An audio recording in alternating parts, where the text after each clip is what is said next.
This week, I skew away from ghosts for a few minutes, just a few minutes, and I'm going to talk about aliens. Then right back to ghosts again for a couple of small town ghost stories from Canada's capital of UFO sightings.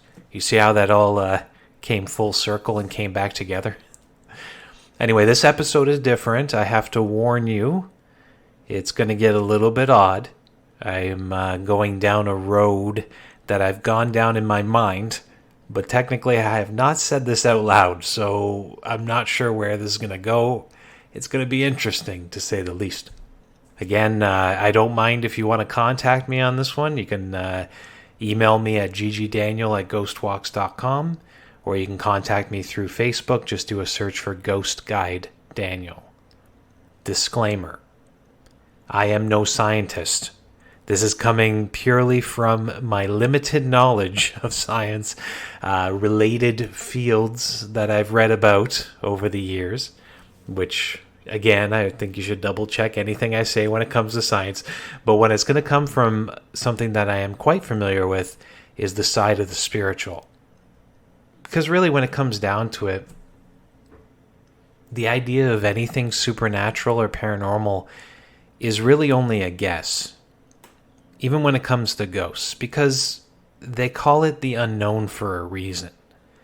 Now, when I talk about ghosts, it does sound like I am a firm believer, and I am. I've had experiences over the years that I cannot deny, and for that reason I do believe in ghosts. But I have had no experiences when it comes to aliens. And people always ask, they kind of skew it all together. Belief in ghosts usually means that you also believe in cryptids like Bigfoot, or that you also believe in aliens and extraterrestrial life. But it's not always the case. Because in my mind, from my experience, I see it all as being very different. So ghosts, for example, has to do with energy. It is something that's within our realm of reality. So for that reason, I do believe it is closer to what we are experiencing around us in this world than aliens. Now, then you ask me, okay, what about all the proof that's going around? I'll get to that in a moment, but I wanted to start with a concept. This is the reality of life. So what does it all mean? Now, humanity has come up with many different ideas, guesses, since the beginning of mankind as a way to understand what's going on around us. Reality, if you look beyond the idea of habit, is very strange. We're used to everything that happens around us, so you just assume it's normal. That you try not to think too far past that. Now, I'm getting way off topic and maybe a little bit too deep for this podcast and this specific episode. Maybe in the future I'll go down that road if you really want me to get crazy. For now, I'll just come back to a concept that has been discussed in the past on major podcasts. Even scientific-minded people have talked about this in the idea that we're living in a simulation. Now, I don't know if I believe that. Check, I probably don't believe that. It depends how you see a simulation. Now, if you see a simulation on virtual reality, technology, along those lines, then I don't believe it. But I do believe in the idea of energy.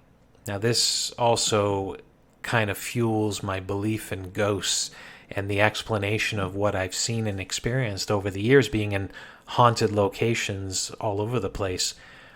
The idea that everything is made up of the same stuff and that there's an overall consciousness and that life is us just experience it like you might experience something in a dream.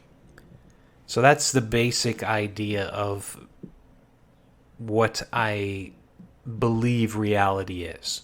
Now, I'm not going to say in any sense that I know this for sure.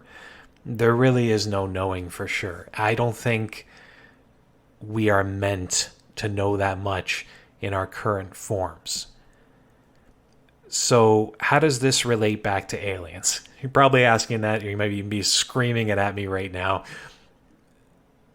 If you think of reality as an overall consciousness having an experience or a dream, then we are really not meant to travel outside of our own galaxy.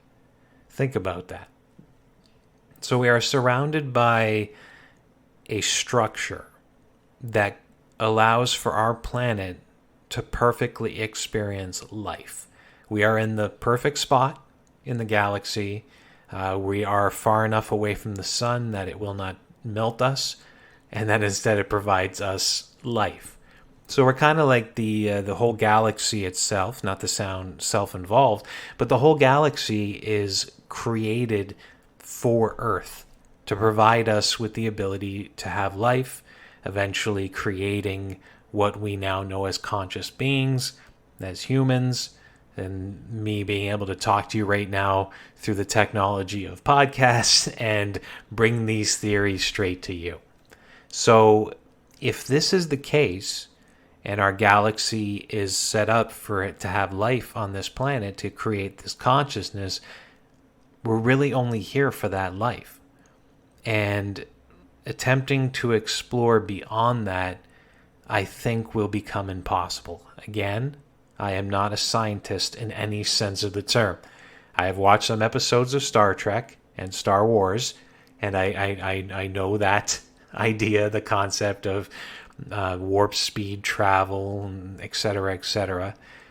Although the one thing I've noticed, and I could be wrong on this, but did they ever really cover the idea of black holes in any of those? I'm sure there's been sci-fi movies, but in those shows, I don't know if they ever really covered that concept. There's a black hole, like the block, like we don't know what's on the other side of that. Could that be like the wall that keeps us in our reality? Now, scientists have also talked a little bit about the idea of the multiverse. And if there is truth to this, I have not studied too deeply on it. It is not one of my passions in life. But the idea of it is quite interesting. So, from what I know, and this is quite scientifically accepted, is that there's this idea that there's multiple universes running on top of each other like layers. Maybe not on top, more like side by side. So that there are different versions of the reality that we are currently in, but with slight differences. Maybe the history followed a different path than the other ones. Now, this is a concept that absolutely blows my mind, but in some senses, it does kind of make sense. So instead of looking for extraterrestrial life, a planet that is in our current reality in a different solar system, where for some reason, instead of apes becoming the conscious beings, cockroaches became the conscious beings. That's the idea behind aliens. So they've gotten to a more advanced state than us. They've created ships that can travel through solar systems, and that they have decided to come visit us on our planet, whatever level below them that we might be. So there's the idea behind aliens, that they abduct our people and that they probe them and research them. But I mean, you can poke holes in that completely, if not just from the sense that, okay, if they've got all this advanced technology that they can go through the solar systems, couldn't they also somehow put a small camera on us? Have cameras set up throughout the Earth that just kind of like mix in. Maybe it looks like a flower or a plant or something, and then they could just watch us through that instead of sticking probes up where. But I digress. So instead of looking at it in the idea that cockroaches have their own planet, cockroachia, and can travel to visit us, and they're doing it secretly, then let's switch over into the idea of energy and the multiverse and realize that maybe technically we are alone in this reality. But it's not to say that we're alone overall. Now, these concepts can easily blow someone's mind, and I have thought very deeply of them, and maybe have come to that point where I've had my mind blown a few times over the years when it comes to this. And you know what? It all started with the concept of ghosts for me. And if you can believe in the idea that someone who has died can still be around in some form today, some form of energy, whether it be leftover or conscious, then you start going down that road of the paranormal, and then you have to really go by what you know. And for me, I know ghosts are real, whatever they might be, because I've had experiences. So I'm not going to put down somebody who's had experiences when it comes to aliens, but I will give you another way to look at it. So then you might be asking the question, what about UFOs? So we're actually part of Hamilton, the city I'm from, is Dundas. And that's where the ghost stories I'm going to tell are coming up, because this is technically a ghost podcast. So Dundas is technically the UFO sighting capital of Canada. I don't know why. The main city of Dundas, or town, is in a valley, so that might have something to do with it. I guess it can block out some of the natural electronic light that comes from larger cities like Hamilton and Toronto, so maybe they just get a better view of the sky than a lot of other locations. So for that reason, maybe that's why they can see more in the night sky. That's just a thought. So then you come to the idea, well, what exactly are they seeing? I mean, just recently, and I don't know too many details now, and I have seen the video footage, there was some declassified footage of a supposed UFO that was captured, I believe, during the presidency of Barack Obama. And Bob Lazar, I don't know if he was the one who experienced, or he's the guy that's bringing attention to it, that he believed wholeheartedly that these were aliens. Now, maybe there's something that he said that I missed that would prove everything I just talked about so far today to be completely wrong. But my thought on the idea of these UFOs, these alien ships that have been showing up, is kind of a concept that is used for criminals. So like if a criminal wanted to really hide from the law, the best thing they can do is not even try to hide. It's the idea of hiding in plain sight. So you can like change your identity, change slightly the way you look, change your your forms of ID to have a new name and new information on it, and move to a different place. But you're not in a bunker underneath the ground. You're living among society. You are creating a circle of friends and family around you under this new identity. And it really is genius when it comes down to. So if I wanted to hide advanced technology, instead of letting people come up with their own conspiracy theories, why not just pretend that it is actual alien ships? People would probably swallow that. Now, if I kind of did at the beginning too. But if you think about it, I mean, this would be the best way to hide your advanced technology so that people don't start talking about it. We live in a society now where everything is a camera. So if you had this technology, there is a very good chance that somebody is going to find out about it. But if you try and push it out as, maybe aliens do exist, it sends them down the wrong path. So I do believe the idea that, you can hide this technology in plain sight and call it an alien ship. But again, this is just complete theories. I'm not trying to be the crazy conspiracy guy in a basement with a tinfoil hat. That's not me. But I'm just trying to give them a different explanation that can follow down that path that eventually ends up to the idea that aliens do not exist. But again, I am not the only one in this world to have these concepts. If you want to talk to me about this, ggdaniel@ghostwalks.com or Ghost Guide Daniel on Facebook. Send me a message. I will definitely respond. Okay, that's it. That's it for the alien talk. You have not come here for aliens. You have come here from ghost stories. And I thought, what way can I connect what I just talked about? And that's going to be focusing on the town of Dundas. Now, Dundas is a very historic place. It's actually older than the city of Hamilton, where I am in right now. It's older. It was supposed to be the major city if it wasn't for the fact that the technology of the railway was invented and Hamilton had a center hold on that. We also had a better harbor for receiving goods through boat. So Hamilton exploded as an industrial sector and then overshadowed the town of Dundas. So Dundas has become amalgamated into the now city of Hamilton. But the history there goes deeper because the Loyalists founded it as a center before Hamilton was even in existence. Hamilton was the township of Barton. So now that you understand a bit of history, you can understand that they also have a lot of historic buildings. And if you believe in the idea of history being connected with ghosts, then this makes complete sense. So for this, I'm going to focus on what is considered one of the oldest hotels in all of Ontario, Canada. It is called the Collins. Now, the Collins Hotel, I don't believe it acts as a hotel anymore. I'm not 100% sure. I know there's a pub in it, and as well as a shop that's like a British shop for British things and candies and chocolate and stuff like that.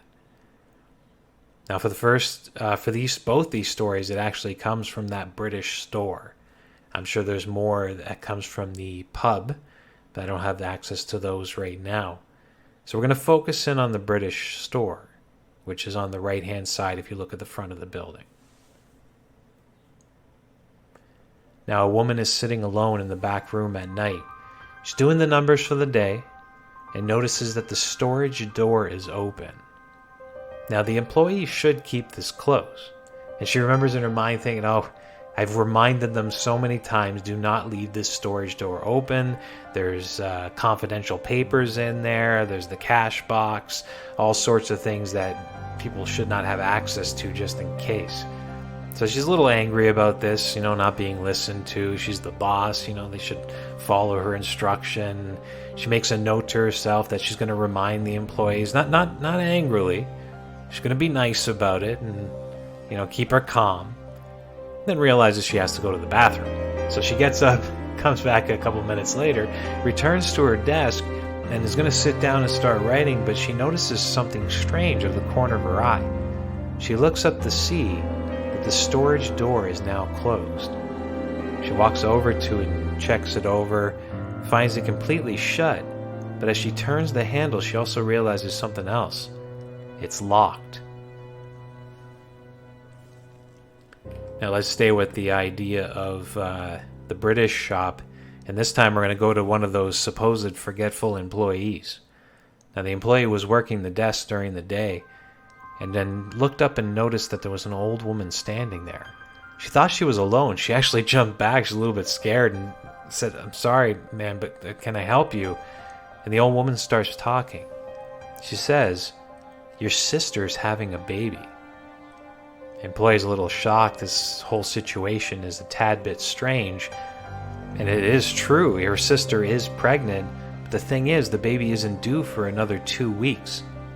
The employee tells the woman this. The old lady seems nice, trustworthy. She doesn't hesitate to open up to this woman. And she's a little surprised that she can open up so much as she's talking, but it still comes out. That's amazing that you know that, but you're kind of wrong, though. My sister's not supposed to have her kid for another 2 weeks. The woman just smiles, nods, turns around, and slowly walks out of the shop. The employee is a little bit confused and a little bit let down. She thought she might have her first sale of the day, but now the old lady's gone. But something in her tells her that she should call her sister and make sure everything's okay. The situation was just that weird. She picks up the phone and dials, but her sister doesn't answer the phone. It's her husband who answers. He tells her that her sister had gone into labor early and is now having the baby. What? She yells into the phone. When did she go to the hospital? When did this all happen? Just confused and wanting to find out as much information as she can. And their husband then says, well, it was exactly this many minutes ago. It just happened. And then in the employee's mind, she realizes that it kind of coincides with when the old lady appeared. So was this a sign of what was happening at home? Was she supposed to see the old lady who never came back to the shop after that day? The employee will never know. Okay, that's where I'm going to end this strange episode for you today. I hope you enjoyed it. It's a bit of a different episode. I am really at the beginning of my podcast journey right now, and just trying out new things that will probably happen again in the future. I hope you enjoy it, but I am really going to keep this format that you've had today, the idea of having a talk at the beginning, getting out some of those thoughts, and then coming at the end of the episode to have one or two ghost stories, because that's really what all of this is about. Now, next week I will return to completely ghosts, and I'm going to also return to a subject I've covered in the past, haunted cemeteries. Now, this one is going to feature a story that I personally enjoy telling every time I do a Ruthven tour. This is an old mansion and ghost town in the town of Cayuga, Ontario. And the story I'm going to feature has to do with an attempted possession. It'll all become clear next week. Anyway, thanks for listening.